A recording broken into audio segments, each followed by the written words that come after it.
Buenas noches, bienvenidos a Punto Económico. El día de hoy el ministro de Transportes y Comunicaciones, Carlos Paredes, se presentó ante la Comisión Permanente del Congreso para explicar los acuerdos a los cuales se había llegado entre el gobierno y Telefónica para la renovación del contrato por un periodo de 18 años. El día de hoy vamos a estar con Carlos Guamán, que ha sido uno de los, digamos, de las principales voces críticas respecto al acuerdo al cual se ha llegado. Hace un par de semanas estuvimos acá con Liliana Ruiz, quien más bien está bastante, digamos, satisfecha con lo que había conseguido el gobierno. Entonces hoy queremos tener la otra versión, que es de Carlos Guamán, que también es un consultor especialista en telecomunicaciones. Pero antes de conversar con él, vamos a un resumen que preparó David Ponce de León y Luisinho Cataño, que estuvieron en el Congreso escuchando al ministro de Transportes y Comunicaciones.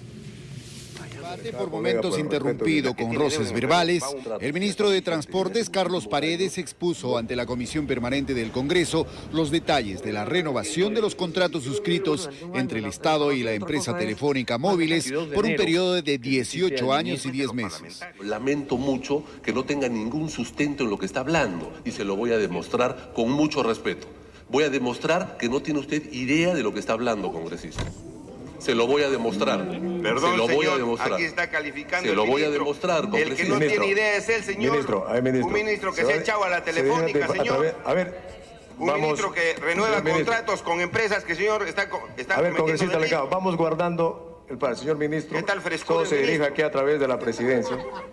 El ministro explicó que los 3.020 millones de dólares que pagará Telefónica responde a uno de los contratos más exitosos y puso como ejemplo la última licitación del cuarto operador en el país, que solo pagó 78 millones de dólares. Hoy día es el cuarto operador en telefonía móvil en el Perú, que es Vietel.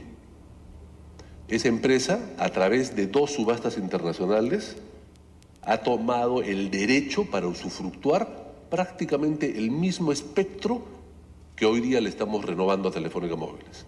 ¿Cuánto ha pagado Vietel luego de una subasta internacional?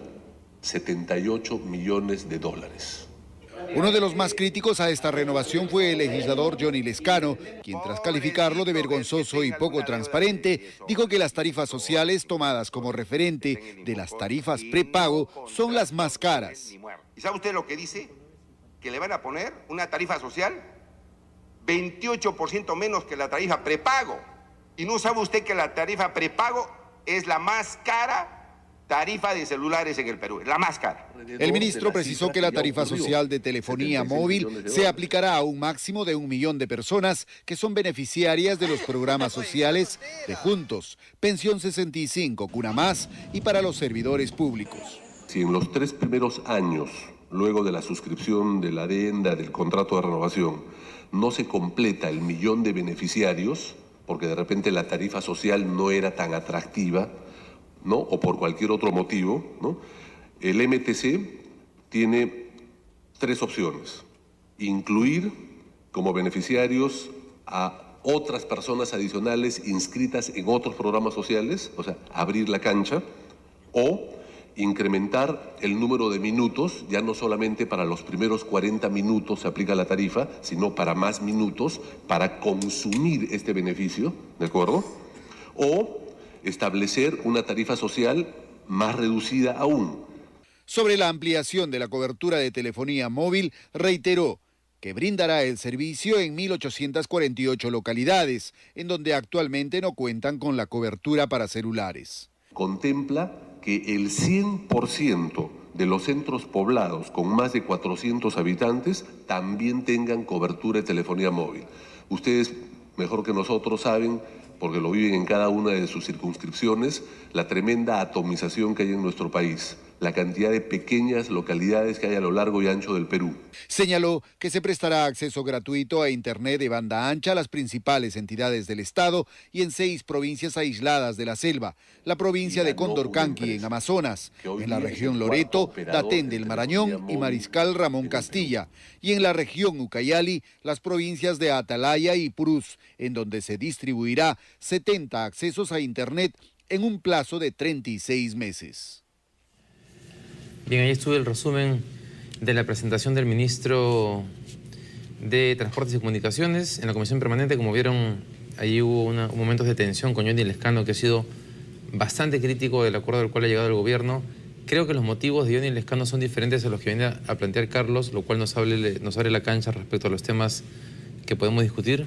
Johnny Lescano, el congresista Johnny Lescano, que suele ser muy crítico de la empresa, ha mostrado una preocupación inicial porque simplemente se le renueva el contrato a una empresa que considera tiene problemas financieros, tiene una deuda tributaria alta con el gobierno.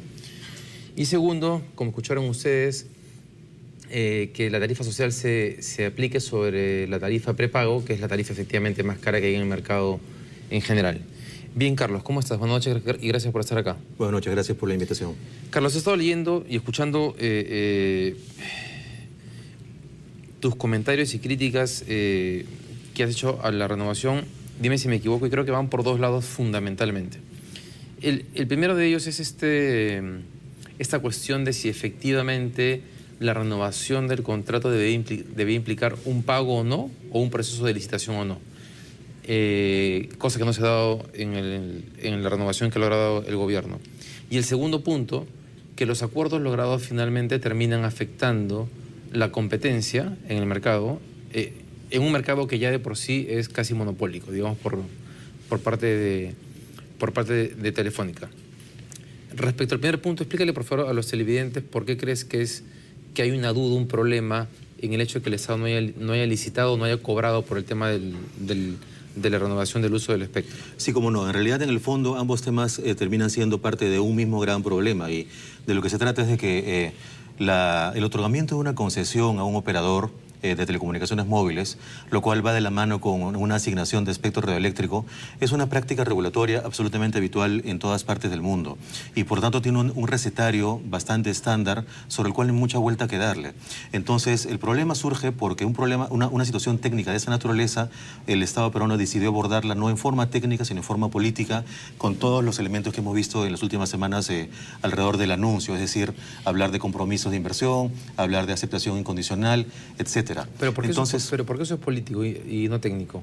Porque la solución, técnicamente de lo que se trata es de que el Estado debe absolver dos interrogantes. Una, ¿cuánto cobro? Y dos, ¿cómo cobro? Pero el problema es que, según se ha conocido por los debates en los medios de comunicación, es que legalmente el gobierno, a pesar que quería inicialmente aplicar un cobro inicial, y de hecho Ociptel hizo un cálculo de cuánto costaba la renovación del espectro, en realidad legalmente el gobierno no podía cobrarle a Telefónica. El gobierno no puede cobrar, el Estado peruano no puede cobrar por la concesión propiamente dicha, pero digamos que en el mundo de las telecomunicaciones móviles, la concesión y el espectro radioeléctrico son dos conceptos que son distintos y van de la mano, pero van de la mano íntimamente. Uno de ellos, la concesión, implica el hecho de que el Estado concede a un operador el derecho de operar, de ofrecer servicios en el mercado, mientras que el espectro es algo distinto. El espectro radioeléctrico es el derecho del uso del aire, para ponerlo en simple, para que esa operación pueda ocurrir. Claro, pero lo que Telefónica tenía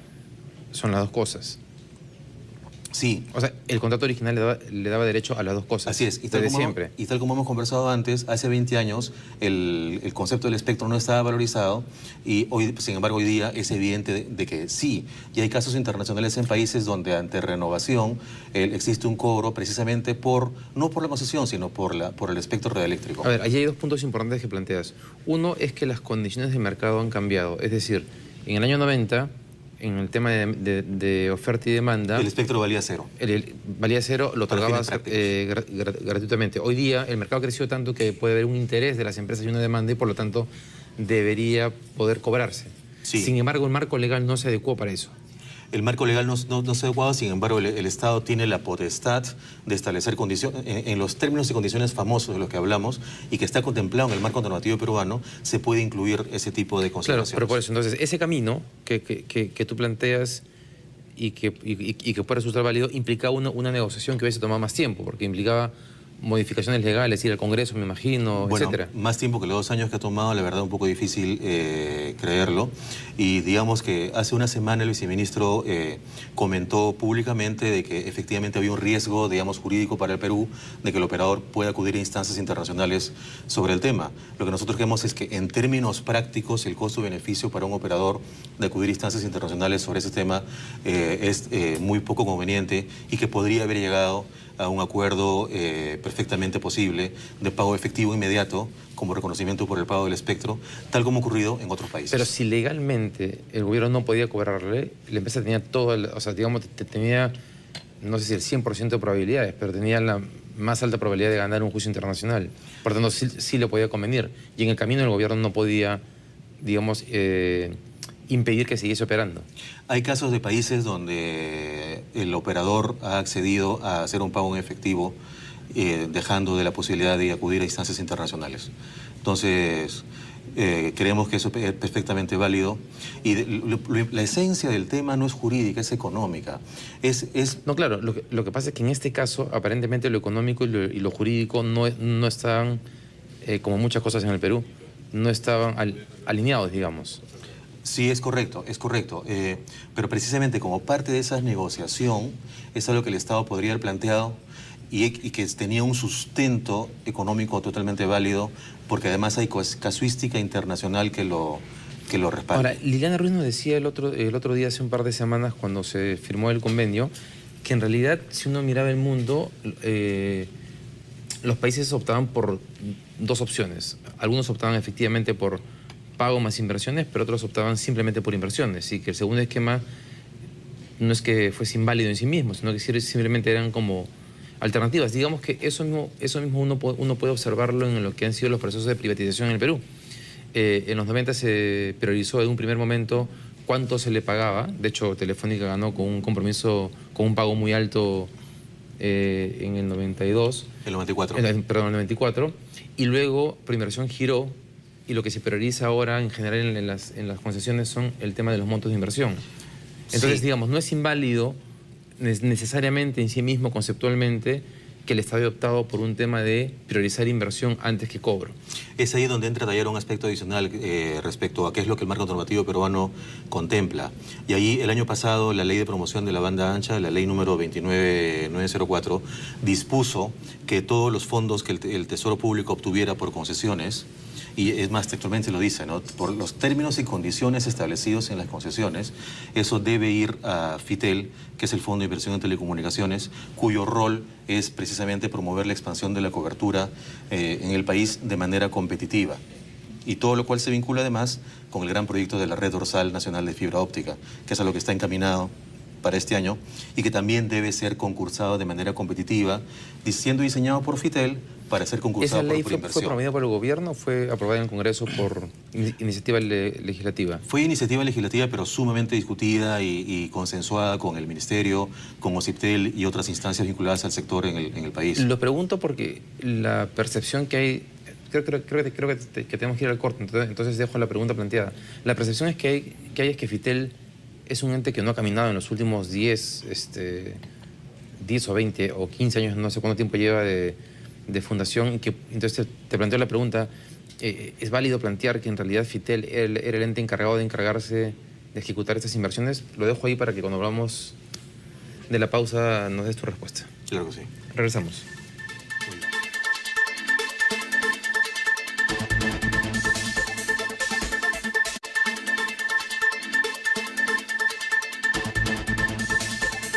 Bien, estamos de vuelta, estamos con Carlos Guamán de DN Consultores conversando sobre la renovación del contrato de Telefónica, bueno, y la presentación que tuvo hoy día el ministro de Transportes y Comunicaciones en la Comisión Permanente del Congreso. Carlos, nos habíamos quedado en el tema del rol de FITEL. Claro, pero el punto anterior era, el Estado podría haber optado válidamente por un esquema en el cual en vez de priorizar pago al Estado, se prioriza inversión, que si uno mira en perspectiva es lo que en general está pasando con los procesos de concesión en el Perú en general. Tú nos decías, pero bueno, hay una ley que dice lo siguiente. Cuéntanos. Sí, que dice que los fondos obtenidos por el Estado por concepto de concesiones deben ir a FITEL para que FITEL financie proyectos de cobertura universal y específicamente, y la ley lo cita de manera textual, la gran red de transporte nacional que va a ser la Red Dorsal Nacional de Fibra Óptica. Ahora, en ese caso no hay fondos de concesión porque no ha habido una concesión finalmente. Entonces, ¿cuál es la contradicción ahí? Correcto, sí, justamente. Digamos que hay una cifra de 3.000 millones que es la que ha sido divulgada. ¿Qué es lo que Telefónica va a invertir? ¿Qué es lo que Telefónica va a invertir en términos nominales? Y habría que ver toda todo un aparato operativo de OCIPTEL para controlar de que esa cifra es la fidedigna, y en fin, controlable y demás. Lo que quiero decir es que, desde el punto de vista del espectro radioeléctrico, más allá del purismo jurídico, el Estado sí tiene el derecho que, en interés de la nación, porque el espectro radioeléctrico pertenece a la nación, o sea, a los peruanos. No es una entelequia, es un concepto que tiene un valor que el Estado debe defender. Por lo tanto, si eso requiere una retribución, entendamos que los 3.000 millones corresponden a esa retribución que Telefónica acepta por el espectro.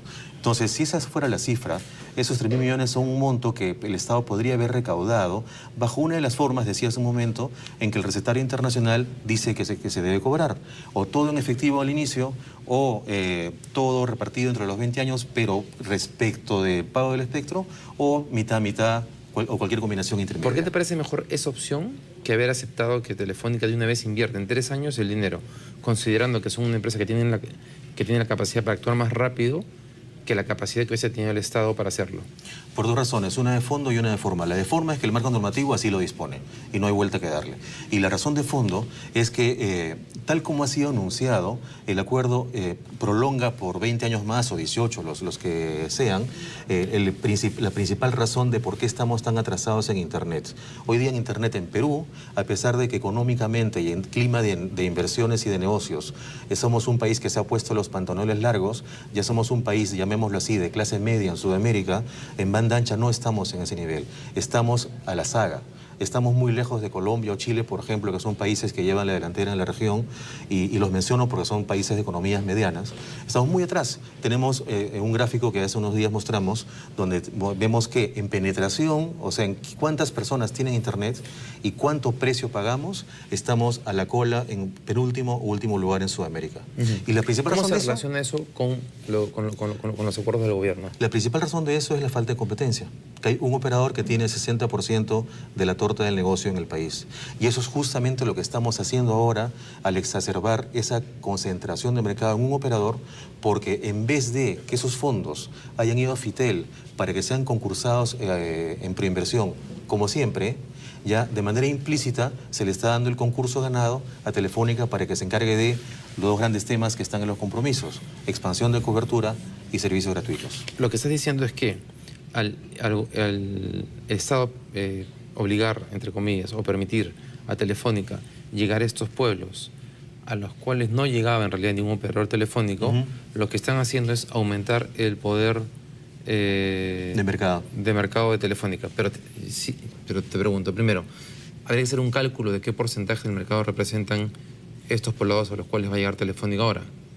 Digamos, sí, seguro. Digamos, pero sea cual sea la cifra, es claro que está exacerbando la concentración. Es decir, justamente todo eso se vincula con el gran modelo regulatorio de la red dorsal, que estaba contemplado en el plan de gobierno del gobierno actual y está también diseñado en la ley que mencionaba hace un momento, la ley de promoción de la banda ancha. Ese modelo de la red dorsal tiene la gran virtud de que resuelve los 2 problemas de fondo del mercado de telecomunicaciones en el Perú de los últimos 20 años.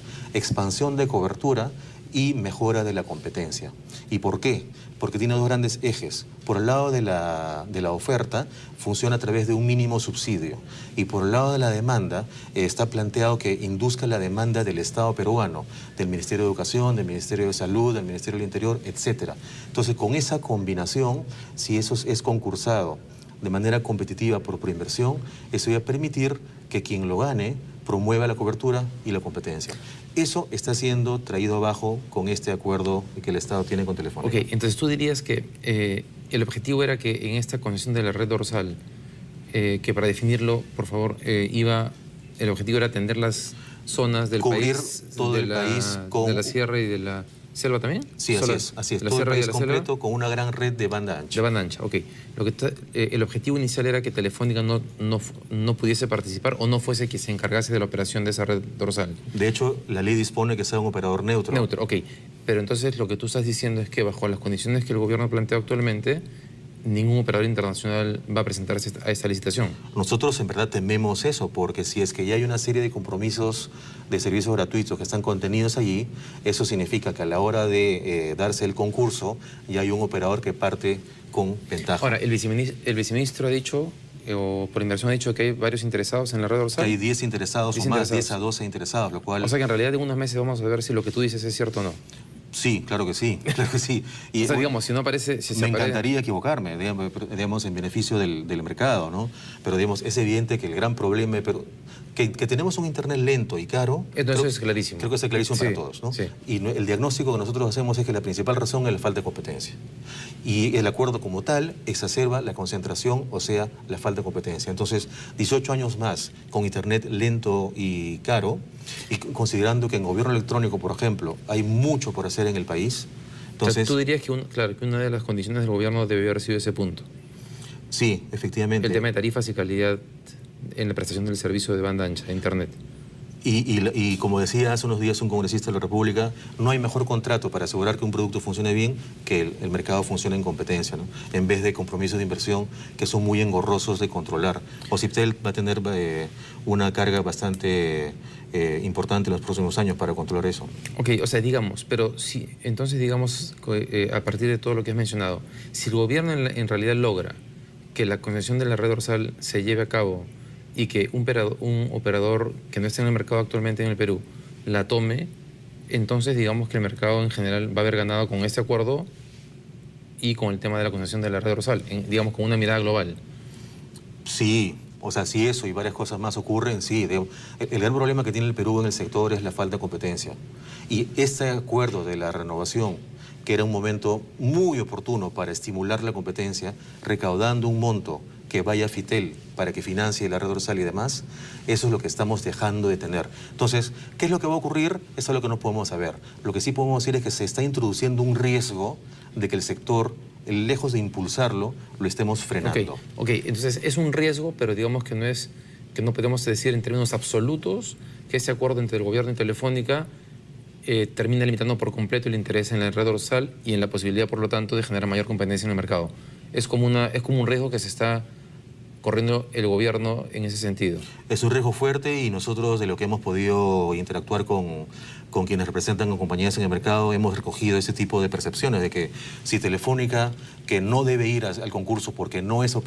Si alguien no es operador neutro en el mercado, es Telefónica, porque es el operador dominante, mayorista y minorista en el país. O sea, evidentemente, si alguien que no debería ir es Telefónica. No, entonces, eso debería ser claro, ¿no? Sí, debería ser totalmente nítido. Si es que eso es así, pero si que de pronto se abre una ventana para que pueda participar, entonces ya empieza a distorsionarse el espíritu de la norma. Ahora, en esa lógica, claro, tampoco debería participar. Bueno, sería ideal, digamos, que no participe. Lo que pasa es que la diferencia entre el número 1 y el número 2 en el Perú es alta. Es altísima. Pero si al 2 le das la red dorsal, ese número 2 puede terminar siendo el 1 en algún momento, o en cualquier caso ser que el mercado termina siendo un oligopolio que es igual de pernicioso que un monopolio.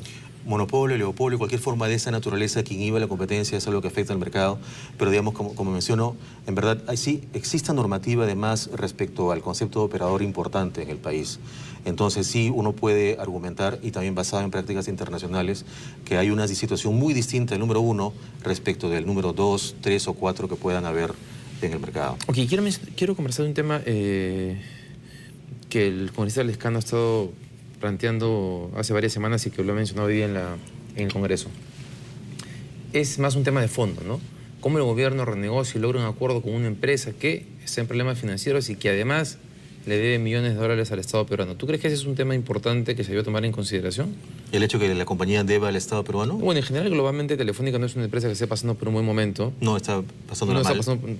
Perú y Chile son... Sí. Creo que sus mercados, joyas... sí, ¿no? Junto con Brasil, que es un mercado... que claro, pero después, digamos, en otras partes no le ha sido muy bien. Entonces, claro, el planteamiento del Lescano es por qué el Estado peruano no aspira a tener una compañía que esté en mejores condiciones para estar en el mercado. Y también critica que con la deuda tributaria que tienen, se renueve un contrato. ¿Cuál es tu opinión sobre ese punto? Mira, justamente sobre la posibilidad de que hubiera habido una licitación, ¿no? Para nosotros hubiera sido una solución que no habría identificado bien el diagnóstico del problema, porque no se trata de nombres propios. Nosotros en todo momento nos interesa subrayar que no estamos anti nadie, sino pro desarrollo del mercado. Entonces, el problema es la falta de competencia y eso está relacionado con el marco normativo. Si es que tú convocas una licitación y viene otro nombre de compañía, y el marco normativo sigue estimulando la concentración del mercado y demás, no está resolviendo el problema. Por lo tanto, a nosotros nos parece que operativamente no era necesariamente la mejor receta de una licitación, sino con el operador que está, establecer una renovación, pero en los términos correctos. 3.000 millones es una cifra que suena razonable para la escala de la operación, pero no pues pagada en una serie de años, sino un monto que represente al comienzo un pago en efectivo en los términos del acuerdo. Ok, entonces lo de Alejandro no te parece como un tema relevante en el contexto de la negociación en particular. Puede ser relevante en otro campo, pero no en el contexto de la negociación. Una licitación no resolvía por sí mismo el problema de competencia que hay en el país. Ok, a mí me llamó la atención algo que ha dicho el ministro ahora en el Congreso. Ha dicho que en 3 años Telefónica tiene que cumplir con ciertos requisitos, como llegar a 1 millón de beneficiarios. Pero dice que si no cumple... Se expande el compromiso. Eso es medio contradictorio, ¿no? Porque si no cumplo, si no llego a 100, entonces te digo, llega a 200. Sí. Fuera del problema de largo plazo del país, de que la competencia queda bastante afectada, hay un problema operativo allí que también es importante, porque existe un sistema de fiscalización que OCIPTEL tiene bajo su cargo, por el cual todos los proyectos rurales que FITEL promueve deben ser supervisados por OCIPTEL. Entonces, en este caso lo que estamos haciendo es que va a haber un único operador que va a tener un volumen bastante grande de inversiones y, por tanto, un proceso de fiscalización prácticamente de 1 a 1, operador-Estado, en los próximos años. Eso operativamente es muy engorroso, es muy inefectivo, porque OCIPTEL va a tener que lidiar con uno solo. Entonces, y además, como bien intenté decir hace unos días, quien conoce los costos y la gestión del negocio es el operador. Entonces, en el momento de fiscalizar, verificar cuáles son los costos que están detrás, cuál es el nivel de compromisos, perdón, de infraestructura asumido, etcétera, no va a ser sencillo para OCIPTEL. Entonces, pero eso pasa si hay un operador o 3. O sea, digamos, el tema es que si el mercado se expande, en general el Estado tiene que estar en capacidad de tener una mayor capacidad de supervisión. Sí, lo que pasa es que si tienes 3 o 4 operadores a quienes supervisas, ya para empezar tienes mejores referentes de mercado, la comparabilidad entre todos ellos es mayor y sobre todo no hay una concentración de uno solo, sino que está repartido y por lo tanto el poder que tiene el Estado para supervisar es mayor. Aquí es uno solo que siempre va a tener el incentivo para decir no puedo instalar todavía, esto me requiere un tiempo mayor, el costo en verdad no era tanto si no era más. Cosas que en verdad quienes sabemos. Pero, digamos, ahora que el día a día, pues así funciona.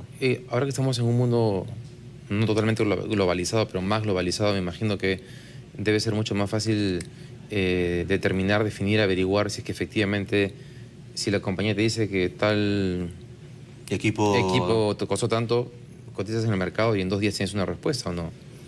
No es tan sencillo como eso, porque precisamente por ser un operador global tiene condiciones de compra con descuentos muy fuertes. ¿Por volúmenes? Sí, por volúmenes globales, ¿no? Telefónica no compra en el Perú, compra en el mundo.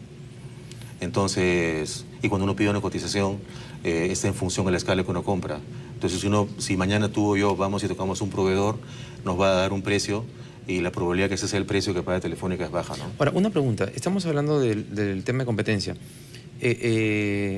Mejor dicho, de los problemas de concentración en el mercado peruano y que deberíamos aspirar a un mercado en competencia. ¿En qué países de la región hay competencia?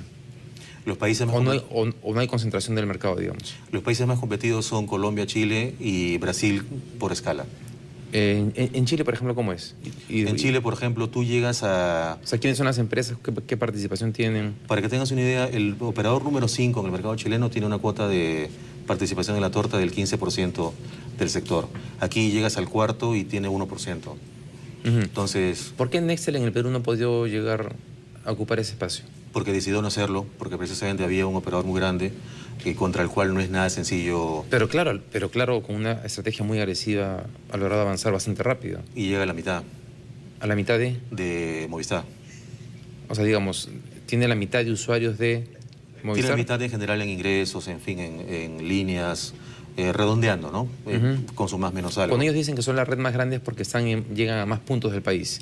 Más distritos. Más distritos, no es porque tengan la mayor cantidad de personas. No, así es, efectivamente. Okay, pero ahí ves a una compañía que agresivamente está apostando por un tema a largo plazo. Digamos, llegar antes a un lugar del país implica que en el mediano plazo lo más probable es que los usuarios de esa localidad opten por tu servicio. Interés en crecer en el país, sí. Y Nextel no tenía la capacidad para hacer algo similar. La capacidad financiera y además la capacidad tecnológica, porque tal como hemos conversado antes, su producto siempre ha estado más pensado para ciertos segmentos de mercado más que para la generalidad de los segmentos. Ok, ¿en Colombia cómo es? En Colombia tienes tú un caso parecido.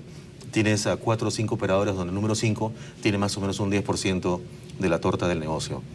Tienes a los nombres que conocemos aquí, Movistar, Claro, y tienes operadores de nombre propio locales. Ahí hay una compañía que se llama UNES, otra que se llama ETV, por ahí puede haber una empresa cablera importante, independiente, que es también el caso de Chile. Tienes, por ejemplo, el caso interesante de una compañía de cable que ofrece televisión, internet y telefonía. Y en Chile se llama BTR esta compañía. Y tiene un peso importante y compite pues de manera muy dinámica con los otros operadores, ¿no? Entonces, ¿y es posible determinar qué condiciones hay en Colombia y en Chile para que eso haya pasado? ¿Qué condiciones hay en esos mercados que no hay en el Perú actualmente? O sea, ¿cómo es que llegaron a ese punto? Bueno, sí, hay muchos detalles, ¿no? Pero en general el marco normativo en el tiempo, en términos de definición de cargos, de interconexión, en términos de normas de políticas de competencia, de calidad de servicio, en fin, una serie de aspectos han ido estimulando que los operadores diferentes al número 1 o 2 pueden ir creciendo y ganando presencia. Ok, pero entonces estamos viendo un tema de fondo. Estamos hablando de que que el Perú tiene en el gobierno, en el Estado, en sus técnicos, desde OCIPTEL, desde el MTC, ha tenido o viene arrastrando un problema de capacidad para definir políticas que promuevan la competencia. Sí, eso sin duda, las cifras son bastante elocuentes. Ok, ¿y eso no está cambiando para ti en este momento? A nuestro modo de ver, el modelo de la red dorsal como tal como fue planteado en su génesis hace 1 año y medio, 2 años, era virtuosa precisamente porque promovía ambos temas, cobertura y competencia. Pero todavía, o sea, digamos, todavía puede. Yo estoy yendo más al tema institucional. Correcto. Ok, o sea, a OCIPTEL se le ha acusado mucho tiempo de este concepto de haber estado capturado por el operador dominante, por Telefónica, y que las políticas de los 90 venían casi determinadas por Telefónica y no por el OCIPTEL.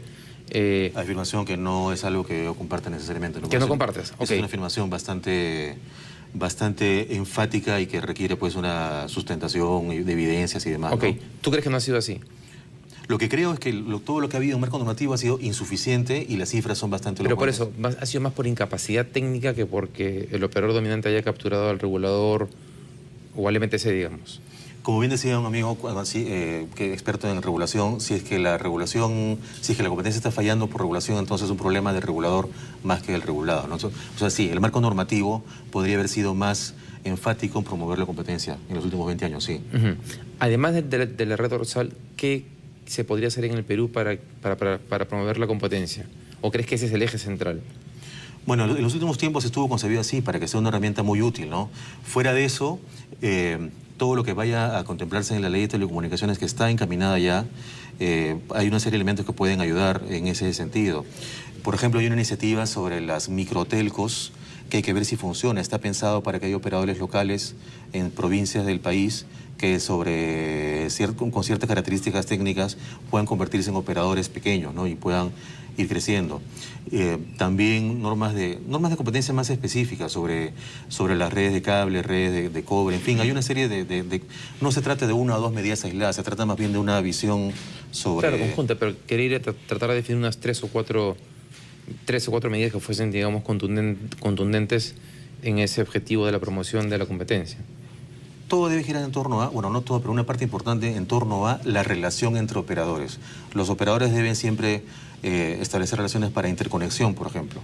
Y eso decanta, por ejemplo, en los cargos de interconexión. que es la forma en que ambos se liquidan cuando se generan tráfico entre sí. Ese es un ejemplo sobre cómo se interactúan. O, por ejemplo, la compartición de infraestructura. Telecomunicaciones se caracteriza porque tiene una gran infraestructura en la cual no es económica y socialmente rentable que haya demasiadas redes. Entonces, con que haya una gran red y que esta red esté obligada a que arriende al resto de operadores, eso ayuda a que haya competencia. Entonces, ese es un ejemplo, por citar un caso, de cómo podría ayudarse a promover la competencia, que el gran operador arriende de manera obligatoria su infraestructura a operadores entrantes. Una consulta que mencionaba, ya mucho más específica, que mencionaba Johnny Lescano, el tema de la tarifa social, que el ministro había señalado que iba a ser 28% más barata, o 25% si no me equivoco, que la tarifa prepago. Y lo que decía Johnny Lescano es que la tarifa prepago en el Perú es la más alta que existe en el mercado. ¿Eso es cierto? Digamos, ¿dónde está la verdad? Sí. ¿Es un beneficio finalmente para los pobladores o va a ser un costo muy alto? Una vez más entramos en el detalle de la cifra de 3.000 millones, de dónde sale, que es un albur, no es algo que no está informado por el gobierno. Ahí las cifras que se toman en cuenta es 50 centavos y 25 centavos. La cosa es que... Perdón, ¿quién la toma en cuenta? Esto de 50 y 25. Está establecido en los términos y condiciones que han sido anunciados. Digamos que a los poblados a los cuales se va a llegar con una tarifa de 0,25 centavos por minuto. Sí, en vez del 50. Pero el 50 no es de prepago, el 50 es de pospago. El 50 es la tarifa estándar en el mercado. Claro. Sí, la cuestión es ahí cuáles son las cifras que uno toma como referencia, ¿no? Porque ahí debe haber un cálculo de cientos de millones de soles, que son parte de los 3.000 millones, que resultan de 50 menos 25 por los 40 minutos mensuales, por el millón de beneficiarios. Es un cálculo aritmético. ¿Tú crees que tú me estás diciendo que parte de los 3.000 millones de soles... Sí, claro. ¿No son inversión concreta, sino es por supuesto. ese subsidio que se está generando? Por supuesto, ¿no? Entonces... Eso es algo que hay que ver cuál es el número que uno toma en cuenta, porque 50 centavos no es una cifra que todos paguen, ¿no? Sino el gran promedio es una cifra menor que esa. Entonces... disculpa que insista en la pregunta, pero sí. ¿Está especificado que el ahorro que se le genera al poblador al bajarle la tarifa de 0,50 a 0,25 forma parte de los 3.000 millones de soles que la empresa se está comprometiendo a invertir, o es una derivación o es una cosa que falta por aclarar? Bueno, tal como está en el documento oficial publicado por el Ministerio, es uno de los 7 compromisos que el operador... No, claro, es un compromiso, ¿no? que la tarifa sea menor, pero, sí. Pero no está dicho que eso forma parte de los 3.000 millones de soles de inversión, porque invertir es otra cosa, eso es como un subsidio, ¿no es cierto? Claro, bueno, en verdad, el entendimiento que tengo es que la cifra de 3.000 millones resulta de sumar la cifra en soles que decanta de cada uno de los 7 puntos. Entonces ahí habría que ver cuánto sale. ¿Pero por cuánto tiempo calculas esa diferencia de 25 céntimos? ¿Tendrías que llevarla...? A los años que están ahí contemplados. Pero eso puede ser un montón de plata. Sí, habría que hacer el cálculo. No, digo, por eso me genera la duda que forme parte de los 3.000 millones de soles. Bueno, en todo caso, en el texto no dice que no sea parte de los 3.000 millones. Habría que verlo, ¿no? Pero entendería que si está ahí en esa lista es porque entra en la suma de los 3.000 millones. Para cerrar la entrevista y vinculado a este punto, ¿falta información? ¿Falta un documento en el cual esté mejor especificado? Muchísimo, porque esa cifra de 3.000 millones, por su envergadura, debería estar bastante bien explicado, ¿no? De hecho, nos parece que el Estado, antes de poder llegar a una firma, si es que nada cambia, nosotros esperaríamos que haya una reflexión para que pueda cambiar, ¿no? Pero si es que no cambia, sí debería eso develarse públicamente, ¿no? Esos 3.000 millones, ¿de dónde sale? Porque son 7 condiciones que están ahí establecidas y la cifra de 3.000 millones debería resultar de la suma de todas estas condiciones. Entonces sí sería bastante sano para el Estado que la ciudadanía pueda conocer eso. Bien, Carlos, muchas gracias por estar aquí en el programa explicándonos tu posición respecto a la renegociación o la renovación del contrato con Telefónica del Perú de parte del gobierno. Que te vaya muy bien, hasta otra oportunidad. Muchas gracias. Vamos a ir a la pausa y tras ella vamos a volver con Franco Jaramillo, funcionario de la SUNAT. Ya deben saber todos ustedes que en marzo se comienza la declaración del impuesto a la renta del año 2012, así que vamos a conversar sobre los procedimientos, un poco cómo ayudar al usuario y también sobre cuánto se espera de recaudación este año respecto al anterior. Vamos a la pausa y volvemos.